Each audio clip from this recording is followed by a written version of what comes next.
Paytaxtda daha bir ünvanda ötən əsrdə tikilmiş fərdi evlər sökülərək yerində çox mənzilli bina inşa ediləcək.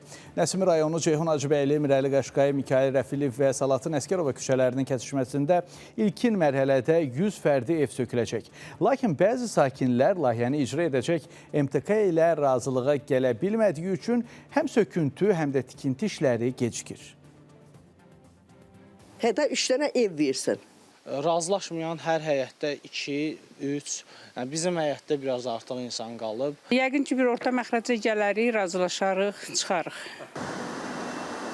3 il öncə köhnə evlərin söküntüsünə başlanılıb və istismar müddəti başa çatmış 60-a yaxın fərdi evin söküntüsü həyata keçirilib. Qarşılıqlı razılaşma əsasında sakinlər kirayə mənzillərə çıxarılıb. Lakin həmin ünvanda bəzi sakinlər hələ də evlərinin sökülməsinə razılıq vermirlər. Sökülən evlərin yerində gələcəkdə bu ərazidə çox mənzilli bina inşa ediləcək. Artıq bu ərazidə bir neçə həyətdə razılaşma əsasında köçürülmə baş tutub və evlərin söküntüsü də həyata keçirilib. Lakin bu günə qədər bir neçə ailə qarşı tərəflə razılaşmır ki, hansı ki şirkətin onlara təklif elədiyi heç bir variantla razılaşmırlar. Elə buna görə də bu ərazidə söküntü bir neçə ildir ki, gecikir.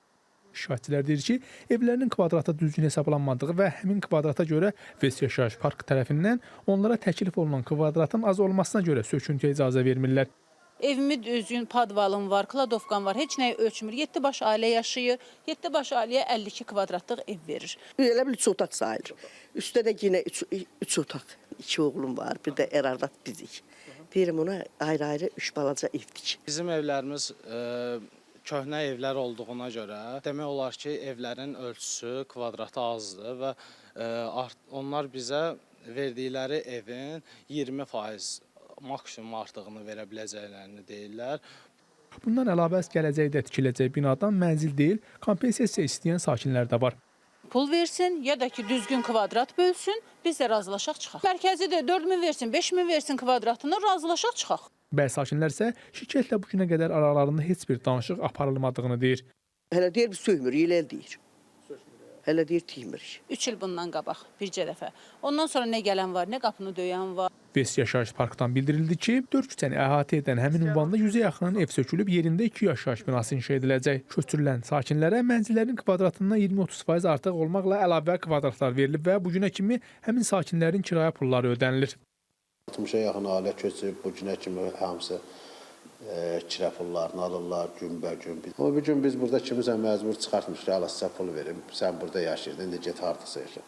Biz ilk öncə bunlara həmişə deyirik ki, gəlin birinci müqaviləni bağlayın, əlavəsi də verək, ondan sonra hamısından 20%, 25%-ində baxar da elə ölçülər var ki, biraz onlara stop eləmişik. Yəni ki, ev veririk biz.